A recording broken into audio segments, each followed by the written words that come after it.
안녕하세요. 과학 커뮤니케이터 울리입니다. 와, 벌써 새해를 맞이했는데요. 새해가 오기 직전에 굉장히 뜨거운 인기를 얻었던 영화가 있죠. 아바타 3인데요.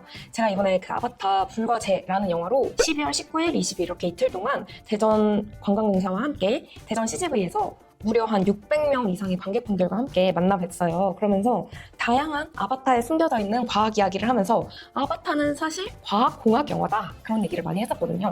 당시에 정말 많은 분들이 아바타가 이렇게 과학공학 영화인 줄 몰랐어요 라는 말씀을 해주시면서 영화를 마치고 이런 만족도 조사와 함께 굉장히 많은 질문과 코멘트들을 남겨주셨거든요.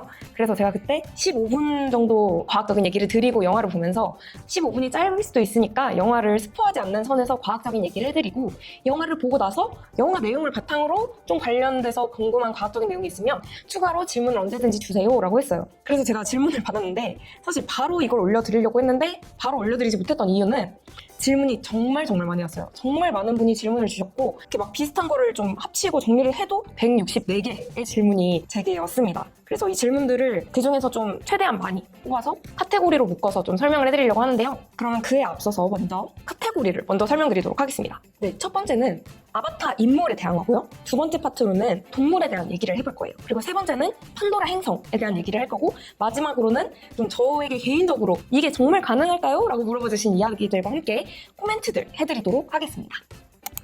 첫 번째, 아바타 인물에 대한 얘기부터 해볼게요. 일단 제가 그때 이틀 내내 되게 많이 말씀을 드렸던 부분 중에 하나가 균사체에 대한 얘기였어요. 균사체에 대한 정말 흥미로운 얘기가 나올 건데 더 얘기를 하자니 스포입니다. 뭐 약간 이런 식으로 얘기를 하고 균사체가 뭐다 정도만 설명을 해드렸거든요. 그리고 사실 이제 여기서부터는 영화 스포가 있을 텐데요. 균사체가 정말 이 아바타의 영화에서 굉장히 중요한 역할을 차지하잖아요. 사람, 원숭이라고 불리었던 스파이더가 계속 산소 마스크를 끼고 다니거든요. 그리고 영화 초반에 보면 산소 마스크 배터리가 계속 부족해서 약간 생명의 위협을 받는 장면들이 나와요. 근데 그러다가 정말 죽을 위기에 놓였는데 키리와 에이와의 도움으로 균사체가 진짜 몸 안에서 공생을 하게 되면서 산소 마스크 없이도 스파이더가 살아갈 수 있단 말이죠. 그래서 이 균사체가 그럼 뭐냐, 이런 얘기를 해드리려고 합니다. 제가 봤을 때 한 30분 넘게가 균사체에 대한 질문을 꼭 포함해서 질문을 해주셨어요. 어떻게 호흡을 하는 거냐, 균사체가 도대체 뭐길래, 그리고 균사체가 몸에 들어가서 살아가는 게 가능하냐, 뭐 이런 다양한 얘기들을 해주셨는데요. 일단 균사체는 아니지만 사람은 그러면 균이랑 좀 무관하냐? 아닙니다. 여러분, 사람의 몸에도 이미 미생물들이 아주 드글드글한데요. 주로 가장 많은 것이 바로 장입니다. 사람의 세포수가 대략 30조 개 정도가 된다고 해요. 근데 이 장, 여러분들이 그 유산균 이렇게 얘기하는 유산균도 균이잖아요. 장내 미생물은 사람의 세포보다 많은 38조 개. 그래서 이미 공생을 하고 있고요. 이 장내 미생물이 없다면 어떻게 될까요? 일단 면역 체계가 붕괴가 됩니다. 그리고 신경계 발달이 이상이 되고 에너지 대사가 저하된다고 해요. 그래서 이런 생명공학적 연구에 굉장히 핫한 분야 중에 하나가 뇌와 장이 연결되어 있다. 그러니까 장이 건강해야 뇌도 건강하고, 뇌가 건강해야 장도 건강하다. 대표적인 사례를 여러분들이 알고 계시죠? 시험 기간이 되면 왜 화장실이 갑자기 너무 가고 싶을까? 뭐 이런 것들이 다 장뇌의 연결이다라는 겉브레인 엑시스 연구가 생명공학 분야에서도 굉장히 활발하게 진행이 되고 있어요. 두 번째로 정말 많이 여쭤봐 주신 것 중에 하나가 균사체가 폐에 진짜 있어도 되나요? 라는 질문을 해주셨어요. 근데 이제 영화라는 것을 좀 감안하고 여러분들이 들어주시면 좋을 것 같은데요. 현실 세계에서는 균, 곰팡이, 특히 곰팡이가 폐에 감염되면 진짜 치명적입니다. 왜냐면 이 폐라는 장기가, 잘 보시면 폐가 이렇게 폐 장기 하나만 띡 있는 게 아니라 안에 수많은 폐포로 이루어져 있고요. 폐포는 대표적인 다공성 기관이에요. 그래서 구멍이 정말 많이 뚫려져 있단 말이죠. 그래서 표면적을 많이 넓혀서 산소를 최대한 많이 잡을 수 있도록 하는 구조로 이루어져 있어요. 근데 여기에 곰팡이 하나가 딱 들어갔다? 그럼 굉장히 치명적이겠죠? 그래서 이 폐라는 기관 자체가 굉장히 면역 반응이 예민한 장기고요. 그래서 실제로 균이 폐에 있어도 되냐? 안 됩니다. 근데 이제 영화적 허용을 좀 적용해서 아바타 판도라 행성에서는 폐 면역 반응이 어느 정도 괜찮은 한도 내에서 폐를 보조하는 역할로서 CO2가 많은 환경에서 스파이더가 잘 호흡할 수 있도록 보조를 해준다 라는 역할로 이해를 하시면 될 것 같아요. 그러니까 판도라 행성에는 CO2, 이산화탄소의 농도가 18%나 됩니다. 근데 이제 18%가 되는 게 어떤 의미냐면, 저희가 지금 이산화탄소가 18% 정도 그런 농도로 채워져 있는 방에 들어가잖아요. 즉사합니다.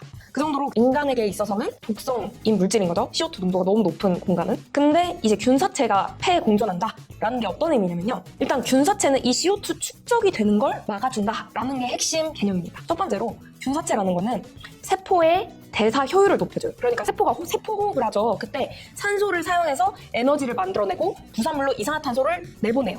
그게 저희 호흡의 과정이잖아요. 근데 이때 균사체는 세포 대사 효율을 높여줍니다. 그러니까 같은 양의 산소를 가지고 더 많은 에너지를 만들어내요. 그럼 어떻게 되겠어요? 같은 양의 에너지를 만들 때 더 적은 양의 산소로 더 적은 양의 이산화탄소를 내뿜겠죠? 그렇기 때문에 이산화탄소 자체의 배출량이 줄어듭니다. 그리고 CO2가 축적되는 게 뭐가 안 좋은가? 라고 얘기를 한다면 혈액이 CO2가 녹아 들어가면서 탄산처럼 녹거든요?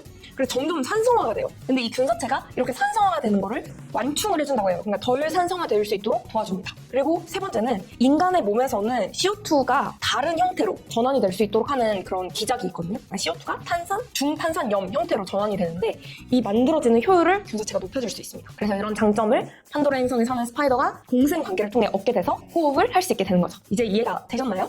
네, 두 번째로는 나비족과 인간의 차이에 대해서 한번 살펴보려고 합니다.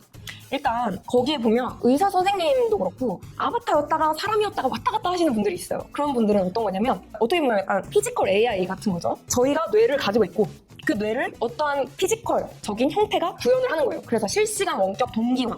뇌는 근데 저희가 가지고 있다. 주도권은 저희가 가지고 있다. 라고 이해를 해주시면 편할 것 같아요. 그리고 또 이런 질문이 굉장히 많았어요.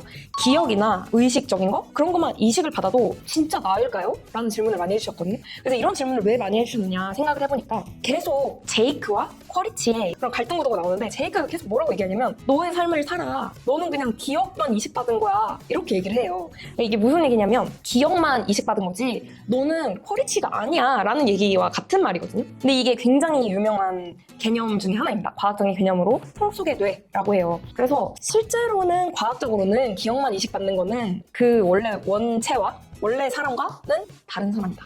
왜냐하면 기억 외적으로도 굉장히 많은 부분이 하나의 사람, 하나의 인격체를 구성하는 게 아닐까라는 것에서 다른 사람이다 라고 얘기하는 게 많은 의견이긴 합니다만은 그래도 여전히 이 통 속의 뇌는 아직까지도 아니다. 기억만 이식받아도 진짜 사람이다 라고 얘기가 되기도 하고 이 통 속의 뇌의 개념이 정말 많은 SF 소재로도 활용이 되고 있어요. 세 번째로 사람에서 유래한 나비족, 그러니까 제이크 같은 손가락이 5개인데 원래부터 나비족이었던 나비족들은 손가락이 4개예요. 그 차이는 뭘까? 이것도 영화적으로 그렇게 구현을 한 거죠. 인간적인 요소가 아직까지 남아있는 거예요. 손가락이 5개라는 것은 굉장히 인간형 손입니다. 그러니까 생물 분류 단계에서 사람은 굉장히 고등한 생물에 속해 있어요. 그러니까 뭐 단세포 생물, 효모 같은 것부터 정말 고등한 생물까지 다양한 생물 분류 체계가 있는데 사람은 굉장히 고등한 생물이고 손도 5개나 가지고 있습니다. 도구 사용에 최적화되어 있죠.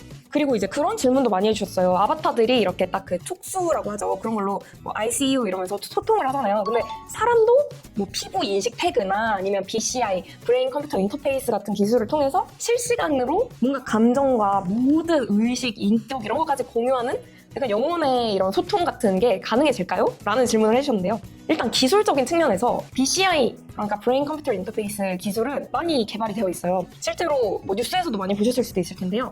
아예 그냥 전신마비 환자분이 뇌에 정극을 이식받아서 그 정극 신호를 조정하는 것만으로도 손을 움직인다든지 그림을 그릴 수 있겠다든지 하는 게 실제로 상용까지는 아니어도 세상에 공개가 될 수 있는 형태의 기술로서 현재 존재를 하고요. 피부에 뭔가 뭐 저희가 타투를 하듯이 피부에 어떠한 전자칩을 이식하는 거 그것도 너무나 이미 활성화된 기술이고 반려동물에는 저희가 실제로 그 칩을 이식을 하잖아요. 그러니까 피부에서 서로서로 인식할 수 있는 태그 이것도 기술적으로는 개발이 되어 있는 상태입니다.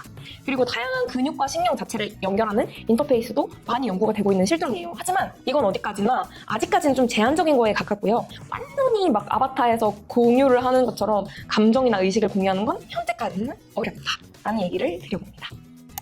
두 번째 파트로는 동물에 대한 얘기를 해보려고 합니다. 아바타 3 불가제에는 대표적으로 2개의 동물이 나와요. 첫 번째는 2편에서도 되게 비중 있게 나왔던 톨쿤이라는 생물입니다. 인간 세계, 그러니까 저희 현실 세계에 있는 고래랑도 굉장히 비슷한데요. 톨쿤이 음파로 사냥을 당하는 모습들이 나와요. 근데 이게 진짜로 고래도 음파로 사냥을 할까요? 이런 질문을 해주셨는데요. 맞습니다. 실제로 고래 위치를 찾아낼 때 음파를 사용을 하고요. 음파로 교환을 시키는 음향 커튼 방식을 사용해서 고래를 특정 위치로 몰아요. 몰아낸 다음에 뭐 작살로 잡는다든지가 실제로 고래 사냥에서 이용이 되던 방식이라고 합니다. 그러면 음파가 왜 고래를 이렇게 막 몰고 뭐 위치도 찾아내게 하느냐라고 한다면 일단 음파를 고래가 받는다라고 하잖아요. 그러면 굉장한 혼란과 공포를 느낀다고 합니다. 고래끼리 저주파 음향으로 소통을 하거든요. 근데 이 저주파 음양으로 소통을 하는 이 와중에 막 음파를 쏘아 라고 한다면 고래끼리의 소통이 일단 불가능하다고 해요. 고래는 무리지어서 대장고래가 뭐 지금 어떻게 이렇게 사인을 줘야 되는데 그런 걸 못 듣는 거죠. 그리고 인간으로 치면 굉장히 시끄러운 콘서트장 아니면 노래방인데 계속 막 카드랑만 부르는 그런 상황과 비슷하다고 생각하시면 되거든요. 그러니까 좀 약간 뭐 아비규환에 빠지는 거죠. 너무 시끄럽고 막 스트레스가 막 미칠 것 같고 그래서 실제로 스트레스 호르몬도 폭증하게 됩니다. 그리고 저희가 너무 시끄러우면 와 지금 여기가 어디야 하잖아요. 실제로 고래도 공간 인지가 체계가 모두 붕괴가 된다고 해요. 그러니까 뭐 어디인지도 모르겠고 대장이 얘기하는 건 들리지도 않고 하니까 소리를 피해서 막 가게 되죠. 그래서 어느 곳에 몰리게 되는 그런 식으로 고래 사냥이 이루어집니다. 폴꾼 사냥도 마찬가지로 이루어지죠. 아까도 잠깐 말했지만 그 이유가 폴꾼이 저주파 음향, 수중에서 이렇게 진동 같은 걸로 소통을 합니다. 그리고 저주파로 노래도 하고 사투리도 있다. 고래의 경우에는 그런 얘기도 당시에 해드렸었죠. 두 번째 동물은 즈영이라는 동물인데요. 이 즈영이 생긴 게 오징어 뒤집어 놓은 것처럼 생겼어요. 그러니까 오징어는 어떻게 생겼죠?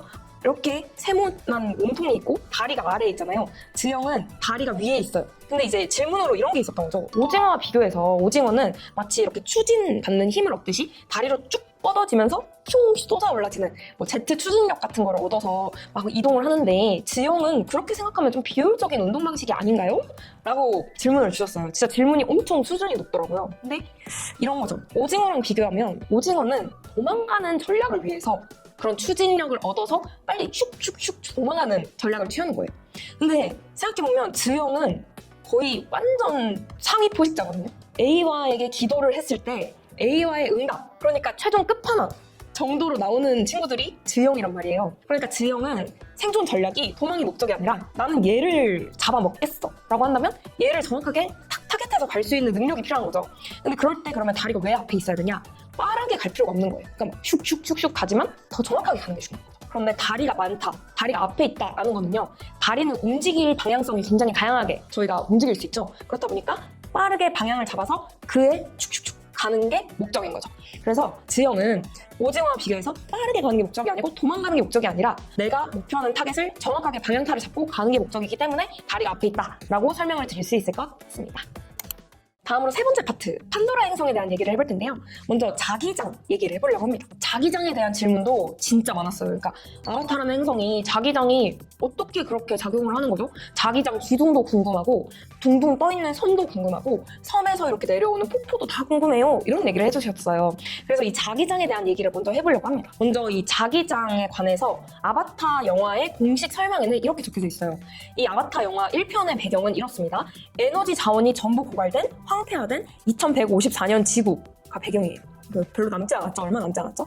근데 이 지구에서 에너지 자원이 없으니까 다른 행성에서 에너지 자원 쓸 거 뭐 없나 찾다가 판도라 행성에 언옵티뇽이 있다는 걸 알게 돼요. 이 언옵티뇽이 근데 우리 현실 말로는 뭐냐? 상온상합 초전도체입니다. 그러니까 이 초전도체가 에너지 관점에서 진짜 좋은 게 뭐냐면 손실 없이 에너지를 흐르게 한다라는 거거든요. 이따가 좀 더 자세히 설명을 해드리겠지만 이 아바타의 언옵티뇽이 엄청 많아요. 그래서 초전도체가 엄청 많은 거죠. 그렇기 때문에 섬들이 떠다닐 수가 있어. 그래서 사람들이 아바타 행성에 가서 언옵티뇽을 채굴해 오자.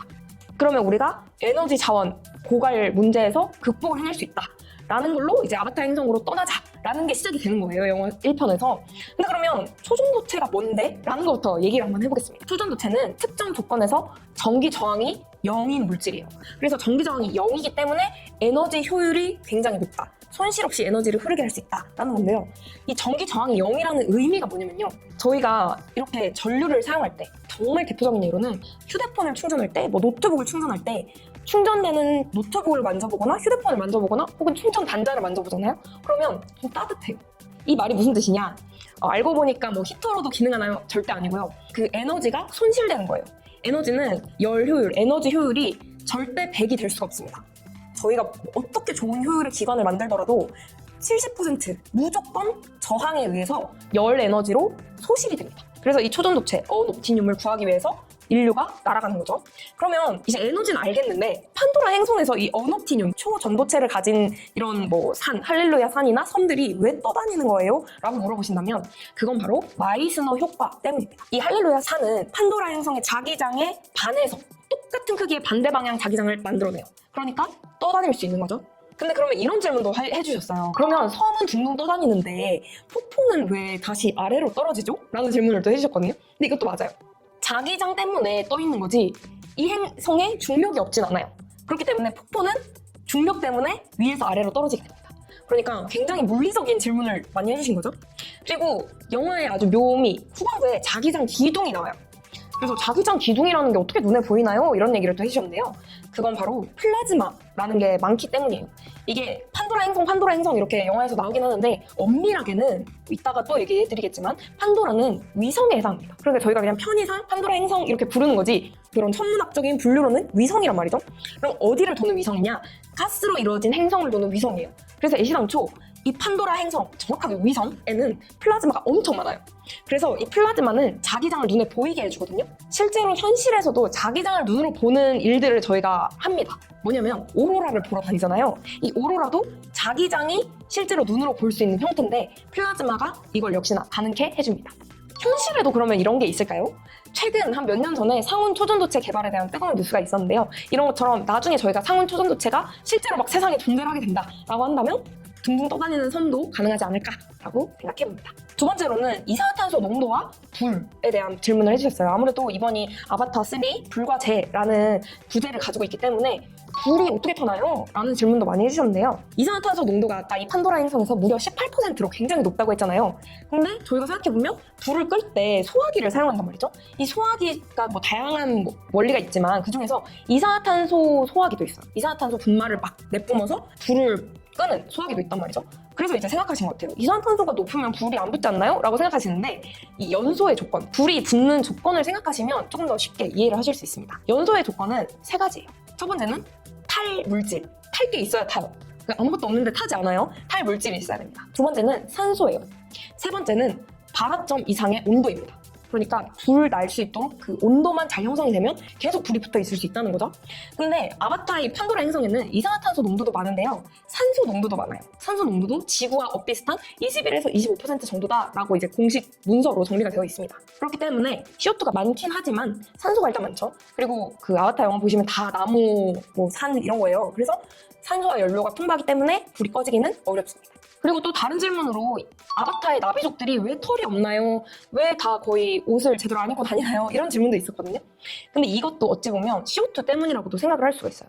CO2 농도가 높다라는 게 무슨 뜻이냐? 지금 지구에서도 CO2 농도가 너무 높아요. 온실가스인데 온실가스가 너무 많으면 지구가 더워져요. 지구 온난화가 가속화돼요. 이런 얘기가 나오잖아요. 온실가스는 지구를 마치 비닐하우스처럼 이렇게 덮어주는 비닐이 점점 더 강력해지는 거라고 생각을 하시면 되거든요. 근데 판도라 행성은 이산화탄소 농도가 정말 많잖아요. 그러니까 엄청나게 강한 온실 효과를 가지고 있겠죠. 그렇기 때문에 굉장히 온난하고 따뜻한 기후일 거예요.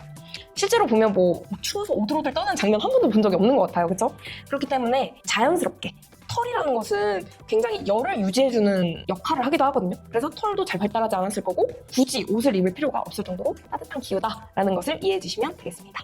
세 번째로 판도라는 그래서 어디 있는 거예요? 라는 질문을 많이 해주셨어요. 이걸 제가 아바타 공식 설정을 또 한번 찾아봤는데요. 판도라 행성, 사실 위성이에요. 위성은 지구로부터 약 4.37 광년, 광년이라고 하는 게 무슨 뜻이냐면 빛은 1초에 30만 킬로미터로 가거든요.